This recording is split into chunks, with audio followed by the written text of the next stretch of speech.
똑똑 솔깃한 라디오.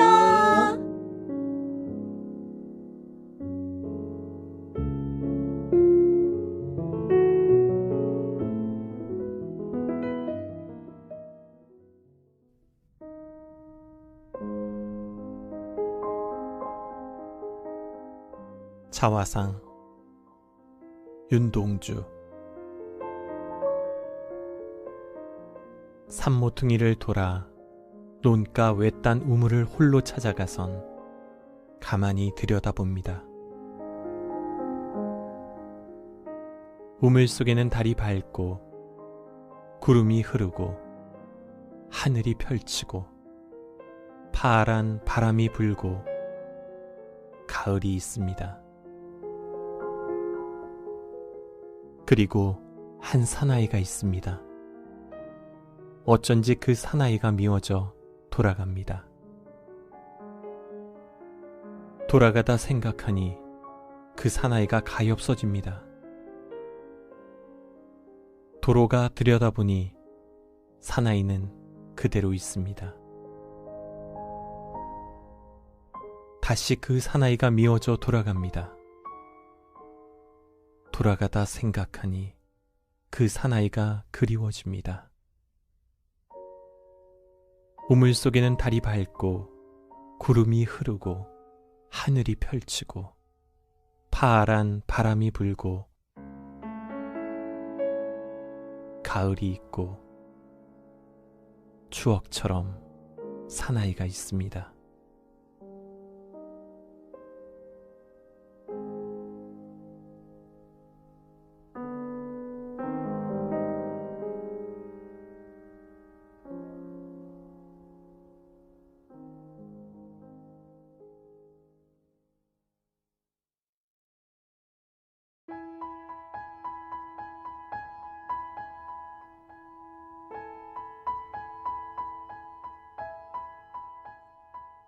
소설 들려주는 여자. 안녕하세요. 박경리의 불신시대 들려드립니다.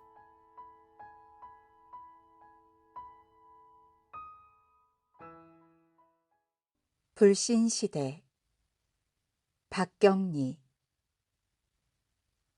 9.28 수복천야에 진영의 남편은 폭사했다. 남편은 죽기 전에 경인도로에서 본 괴뢰군의 임종 이야기를 했다. 아직도 나이 어린 소년이었더라는 것이다.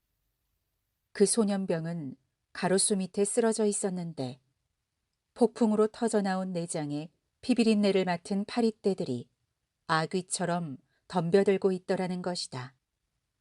소년병은 물 한 모금만 달라고 애걸을 하면서도 꿈결처럼 어머니를 부르더라는 것이다. 그것을 본 행인 한 사람이 노상에 굴러있는 수박 한 덩이를 돌로 짜게서 그 소년에게 주었더니 채 그것을 먹지도 못하고 숨이 지더라는 것이다. 남편은 마치 자신의 죽음의 예고처럼 그런 이야기를 한 수시간 후에 폭사하고 만 것이다. 남편을 잃은 진영은 일사후퇴 때 3살 먹이 아이를 업고 친정 어머니와 같이 제일 마지막에 서울에서 떠났다.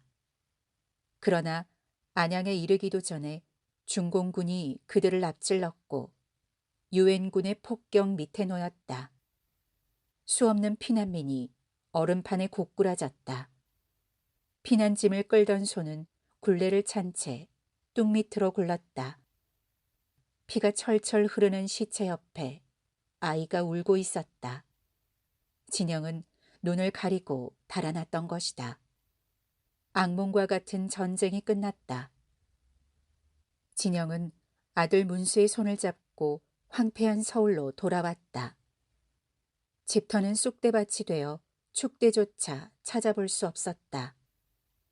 진영은 자풀 속에 박힌 기왓장 밑에서 물씬물씬 무너지는 책 한 권을 집어들었다. 프랑스 문학의 전망이라는 일본 책이었다. 이 책이 책장에 꽂혔을 때 순간 진영의 머릿속에 그러한 회상이 환각처럼 지난다. 진영은 무심한 아이의 눈동자를 멍하니 언제까지나 바라보고 있었다. 문수가 자라서 9살이 된 초여름, 진영은 내장이 터져서 파리가 엉겨붙은 소년병을 꿈에 보았다. 마치 죽음의 예고처럼 다음 날 문수는 죽어버린 것이다. 비가 내리는 밤이었다. 일찍부터 홀로 되어 외동딸인 진영에게 붙여서 살아온 어머니는 내가 죽을 거로 하며 문지방에 머리를 부딪히는 것이었으나 진영은 허공만 바라보고 있었다. 아이는 알타가 죽은 것이 아니었다. 길에서 넘어지고 병원에서 죽은 것이다. 그러나 그것뿐이라면 차라리 진영으로서는 전쟁이 빚어낸 하나의 악몽처럼 차차 잊어버릴 수 있는 일이었는지도 모른다. 그러나 그것이 아니었다.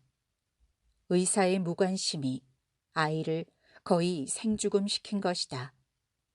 의사는 중대한 뇌수술을 엑스레이로 찍어보지 않고 심지어는 약 준비조차 없이 시작했던 것이다. 마치도 않은 아이는 도수장 속의 망아지처럼 죽어간 것이다. 그렇게 해서 아이를 갖다 버린 진영이었다.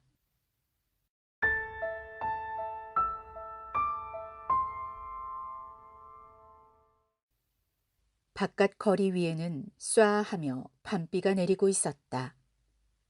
누워 멀거니 천장을 바라보고 있는 진영의 눈동자가 이따금 불빛에 번득인다. 창백한 볼이 불그스름해진다. 폐결핵에서 오는 발열이다. 바깥의 빗소리가 줄기차온다. 아이가 죽은 지 겨우 한 달. 그러나 1000년이나 된 듯한 긴 날이었다. 진영은 가만히 눈을 감았다. 진영의 귀에 조수처럼 밀려오는 것은 수술실 속의 아이의 울음소리였다. 진영은 벌떡 자리에서 일어나 술병을 들이켠다. 잠이 오지 않을 때 마셔보라고 동무가 보내준 포도주였다.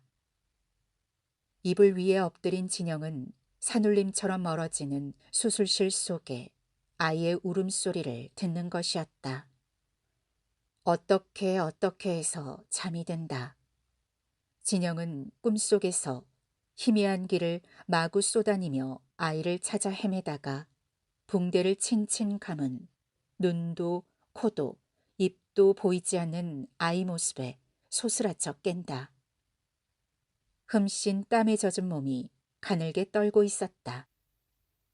벼랑간 무서움이 쭉 끼친다. 비가 멎었다.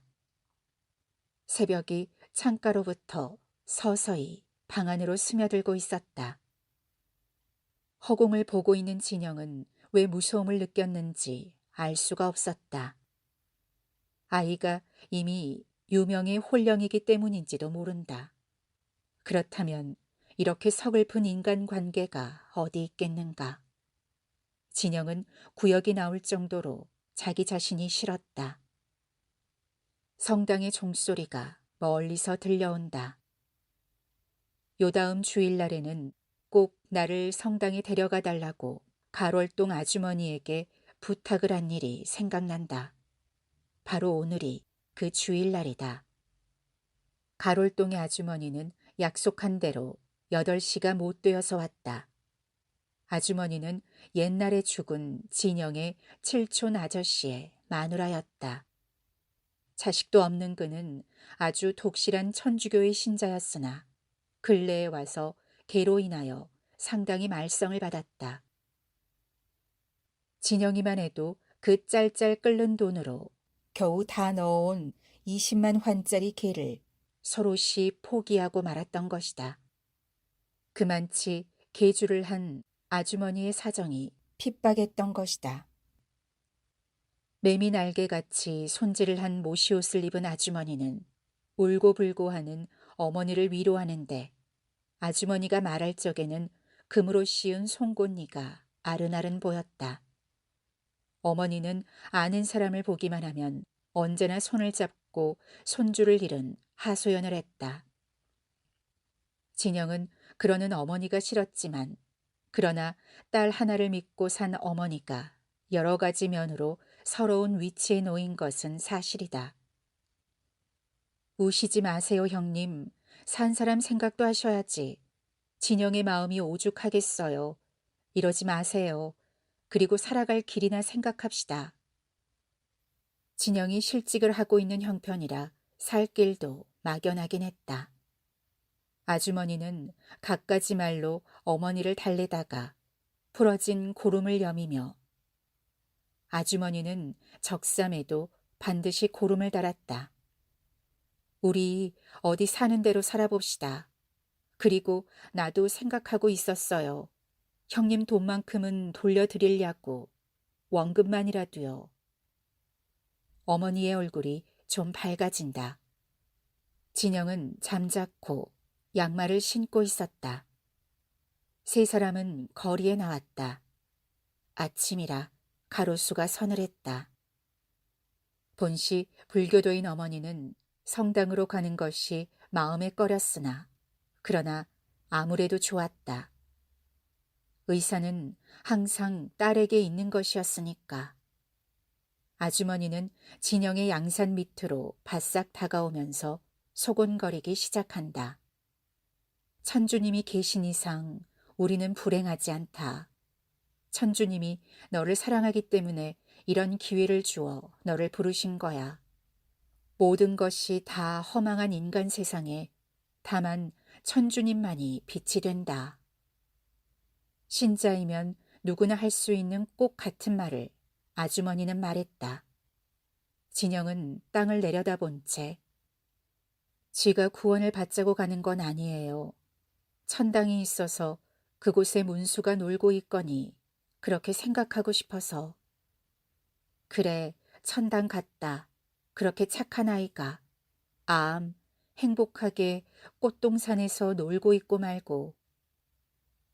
연장자답게 위로하는 것이었으나 말투가 너무 어수룩했다. 아무리 꽃동산이라도 그 애는 외로울게요. 엄마 생각이 날 거예요. 진영은 혼자 중얼거리며 하늘을 보았다. 너울처럼 엷은 구름이 가고 있었다. 그런 소리 말고 영세나 받도록 준비해. 상배도 영세를 벌써 받았어. 아주머니의 목소리는 먼 지평선에서 울려오는 것 같았다.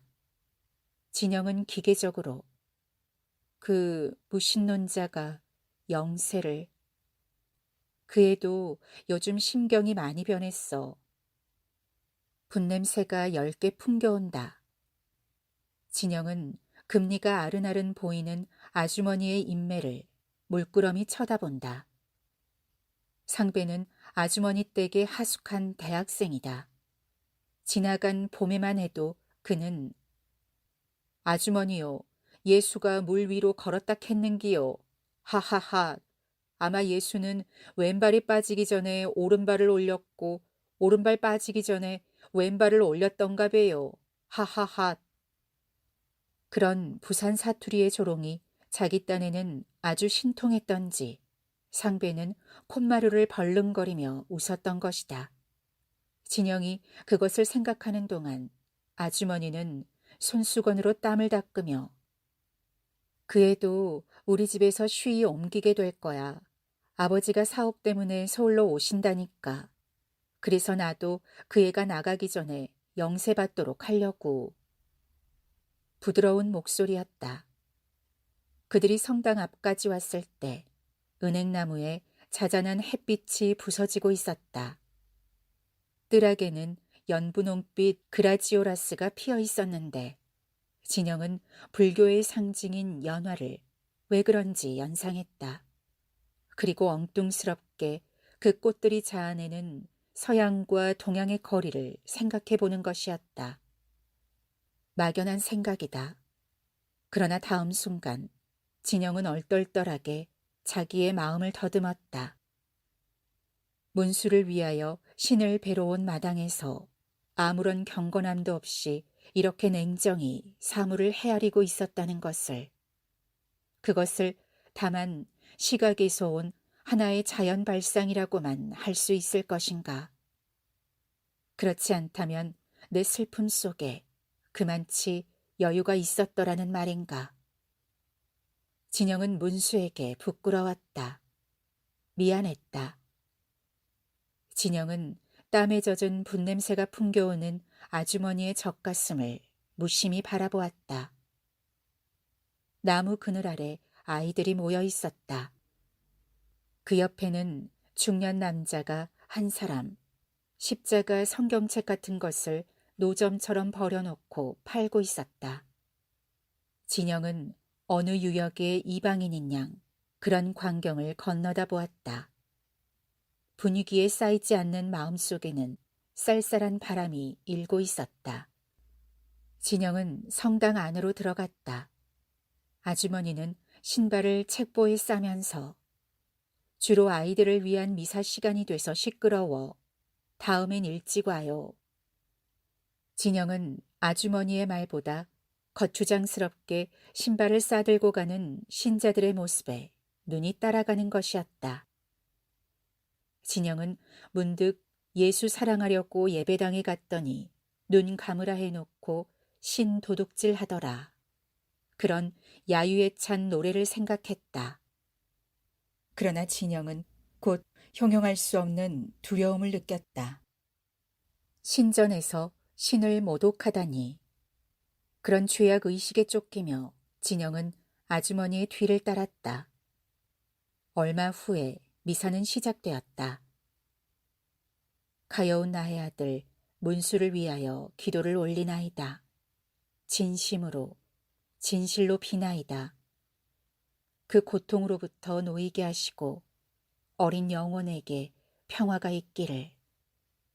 진영은 눈을 감고 그런 말을 중얼거렸다. 그러나 마음 한구석에 있는 해살꾼의 속삭임이 더 집요했다. 해살꾼은 속삭인다. 문수는 죽어버린 것이다. 아주 영영 없어진 것이다. 진영은 눈앞이 캄캄해 오는 것을 느낀다. 해살꾼은 속삭인다. 칼끝으로 골을 짜게서 죽여버린 것이다. 무참하게 죽여버린 것이다. 진영은 눈앞에 시뻘건 불덩어리가 굴러가는 것을 본다. 해살꾼은 자꾸만 속삭인다. 어둡고 침침한 명부에서 압축한 듯한 목쉰 아이의 울음소리. 진영은 땀을 흘리며 눈을 떴다. 코앞에 닿은 어머니의 머리에서 땀내가 뭉클 풍겨온다. 현기증을 느낀다. 신자들의 머리에 쓴 하얀 미사포가 시계와 의식을 하나로 표백시켜버리는 것이었다.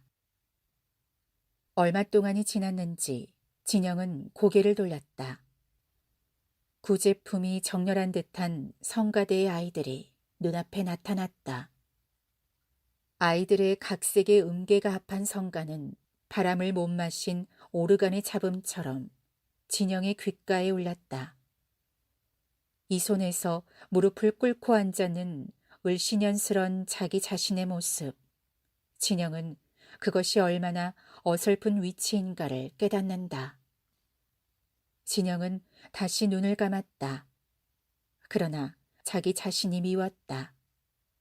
결코 자기라는 의식을 버리지 못하는 것이 미웠던 것이다. 진영은 어떻게 해서라도 객관적인 자기 의식으로부터 벗어나고 싶었다. 진영은 이뤄진 낭만을 찾아보듯이 신과 문수의 죽음이 동렬의 신비라는 것, 그리고 아무도 신과 죽음을 비판할 수 없다는 것, 그것은 사실이라 생각했다. 진영이 처음 성당에 나가려고 결심했을 때 그것이 가공에 설정된 하나의 가상일지라도 다만 문수를 위한다는 명목만으로 자신이야 피에로도 오뚜기도 될 수 있으리라 생각했던 것이다. 그러나 의식적인 맹목은 끝내 맹목일 수 없었다. 미사가 거의 끝날 무렵이었다. 진영은 긴 작대기에 연금 주머니를 여민 잠자리채 같은 것이 가슴 앞으로 오는 것을 보았다. 아주머니가 성급하게 돈을 몇 입 던졌을 때 잠자리채 같은 연금 주머니는 슬그머니 뒷줄로 옮겨가는 것이었다.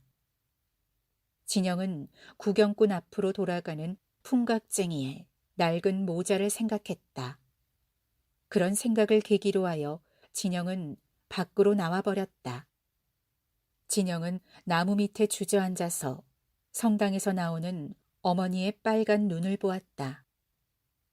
문수 또래의 아이들이 신발을 신으며 나오는 것도 보았다.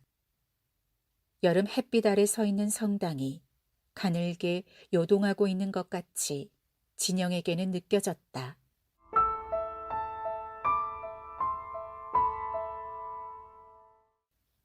아침부터 진영은 마루 끝에 멍하니 앉아 있었다. 갑갑하게 그러지 말고 밖에라도 좀 나갔다 오라는 어머니의 말이 도리어 비위에 거슬려 진영은 이맛살을 찌푸리며 머리를 부여앉는다. 갑갑한 때문만이 아니다. 진영은 일자리를 찾아 밖에 나가야 하는 것이다. 진영은 머리를 부여하는 채 도대체 어디를 가야 하며 누구에게 매달려 밥자리를 하나 달라고 하겠는가. 더군다나 폐까지 앓고 있는 내가. 진영은 문수를 생각했다. 살겠다고 버둥대는 어머니와 자기의 모습이 한없이 비루하게 느껴지는 것이었다. 마당에는 대낮 햇빛이 쨍쨍 쏟아지고 있었다. 그늘이 짧아진 쌍나무의 둘레로 잉잉거리고 다니던 파리떼들이 진영의 얼굴 위에 물린다. 어머니는 장독대 옆에서 빨래에 풀을 먹이고 있었다. 넓적한 해바라기 잎사귀 사이에 그 찌든 여벌구를 바라보는 진영은 바다에 떠밀려 다니는 해파리를 생각했다. 그렇게 둔하면서도 산다는 본능만은 가진 것, 그저 산다는 것. 진영은 어머니에 대한 잔인한 그런 주시를 더 이상 계속할 수가 없었다. 그렇게 둔하면서도 산다는 본능만은 가진 것, 그저 산다는 것. 진영은 어머니에 대한 잔인한 그런 주시를 더 이상 계속할 수가 없었다. 진영은 성가시게 구는 파리를 쫓으며 마룻바닥에 드러눕는다. 하늘이 파랬다. 구름이 둥둥 떠내려가는 것이었다. 그러나 하늘이 갑자기 바다같이 느껴졌다. 구름은 바다 위로 둥둥 떠내려가는 해파리만 같았다. 진영이 자신이 누워서 하늘을 보는 것이 아니라 어쩌면 엎드려서 바다를 내려다보는지도 모른다는 그러한 착각이 든다. 해가 서쪽으로 좀 기울었다. 쌍나무의 그늘이 두서너치나 늘어난 것 같다. 진영은 몸을 왼쪽으로 들쳐서 마루 밑의 땅을 내려다보고 있었다. 문이 삐거덕 하더니 열린다. 땅을 보고 있던 진영의 눈에 우선 사람의 그림자가 먼저 들어왔다. 그림자를 따라 천천히 눈을 치떴을 때 그곳에 바람을 짊어진 신중이 서 있었다. 초현실파의 그림같이 그림자를 밟고선 신중의 소리 없는 길다란 모습. 드디어 합장을 하고 있던 신중이 입을 열었다. 아씨. 완전히 조화를 깨뜨린 소녀와도 같이 카랑카랑하게 맑은 목소리다. 바랑의 휘인 어깨는 아무래도 40고개일 터인데 신중은 부시시 일어나서 가만히 쳐다보고만 있는 진영의 형용할 수 없는 어두운 눈빛에 지친다. 마침 앞치마에 손을 닦으며 나오는 어머니를 본 신중은 잠시 숨을 들이켠 듯이 마나님. 의연히 맑은 목소리다. 어머니는 마루 끝에 주저앉으며 긴 한숨을 쉰다. 이날로 부처님을 섬기고 잘 살 적에는 절마다 불을 켰건만 무슨 소용이 있습니까? 공든 탑이 무너지지 않는다는 말도 헛말이더군. 바야흐로 아이가 없어진 하소연이 시작되는 것이다. 판에 판박은 듯한 푸념이 언제 그칠지 모르겠다. 눈을 꿈벅거리며 말할 기회만 노리던 중이 드디어 어머니의 말허리를 꺾어버린다. 아이 딱하기도 해라. 그러게 말이유. 그렇지만 시주하십사고 온 게 아니라 행여 쌀을 살려나 해서 아주 무거워서요. 그런 구슬픈 이야기보다 빨리 거래부터 하고 싶다는 표정이다. 진영은 값싼 동정까지도 인색해진 세상이 되었다는 생각을 했다. 동정을 바라는 어머니가 밉기보다 딱한 생각이 들었다. 아직도 말이 미진한 어머니는 좀 어리둥절한 얼굴이다. 무거워서 어디 가져갈 수가 있어야지요. 좀 짐을 덜고 가려고요. 신중은 마루 끝에 바랑을 내리며 의사를 거듭 표시한다. 그제사 중의 수작을 알아채린 어머니는 여태까지의 감정을 일단 수습하고 치마 밑을 축히며 재빨리 응수다. 우리도 되쌀을 팔아먹으니 기왕이면 사지요. 되나 후이 주세요. 중은 바랑을 끌러놓고 쌀을 되기 시작한다.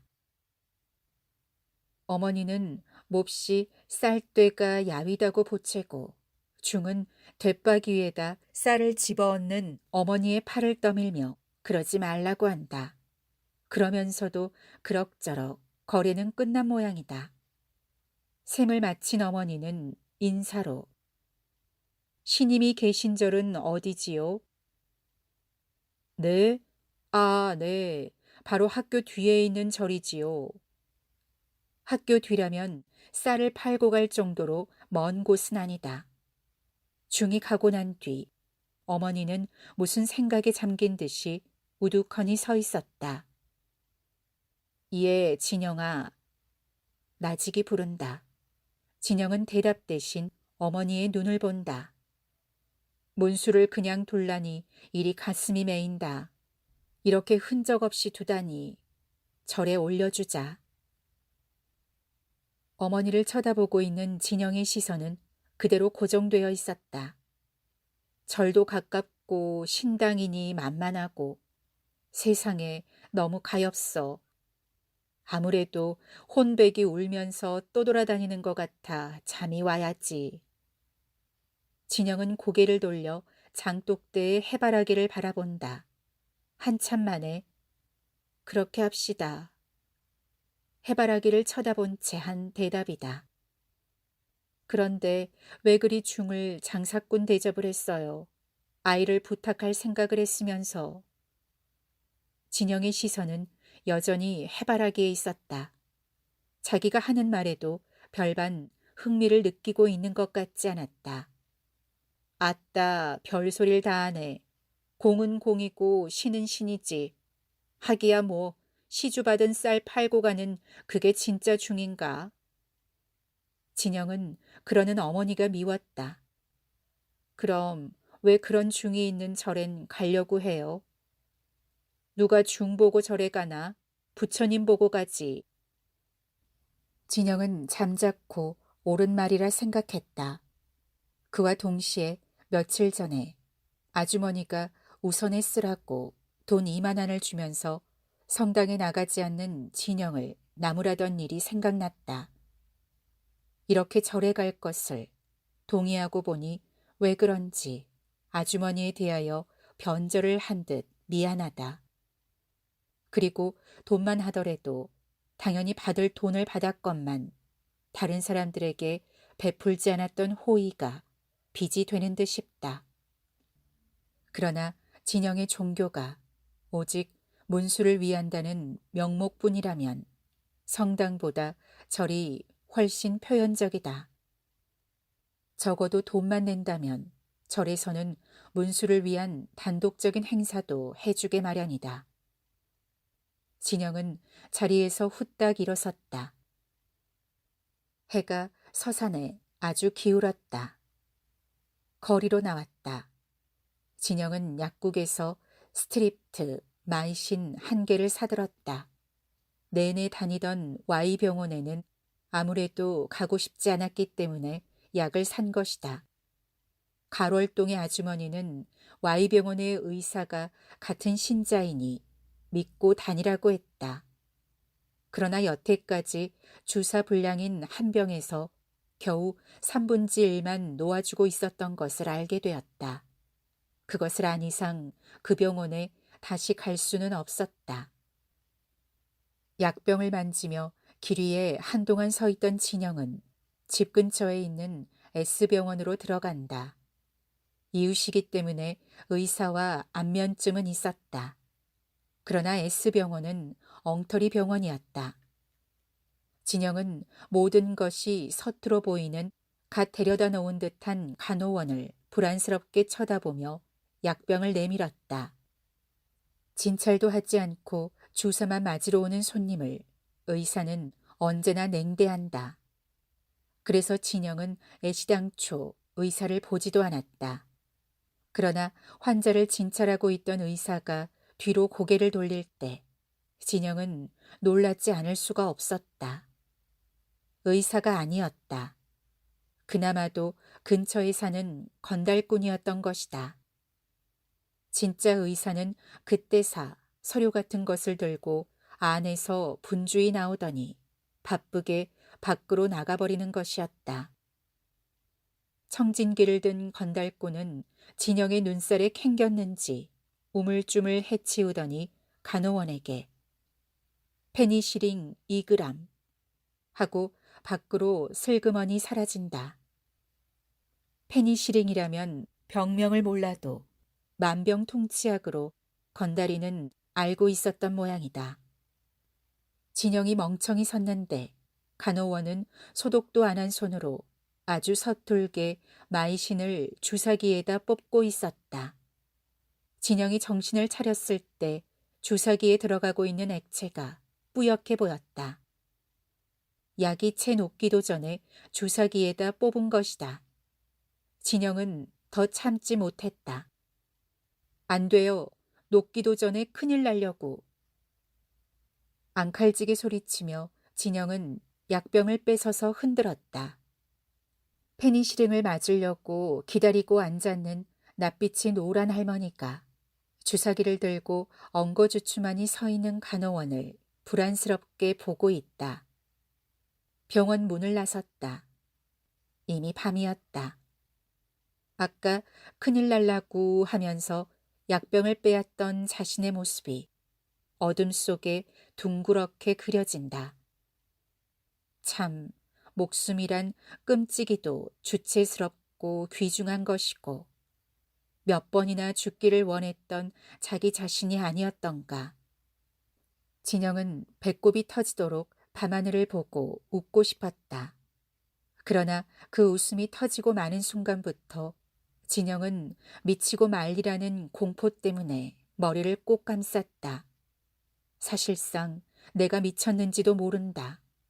모든 일은 미친 내 눈앞의 환각인지도 모른다. 지금은 밤이 아니고 대낮인지도 모른다. 진영은 머리를 꼭 감싼 채 집을 향하여 다른 박질을 쳤다. 밀짚 모자를 쓴 냉차 장수가 뛰어가는 진영의 뒷모습을 얼없이 바라본다. 달무리한 달이 불그스름했다. 비라도 쏟아질 듯이 뭉뭉한 더운 바람이 불어왔다.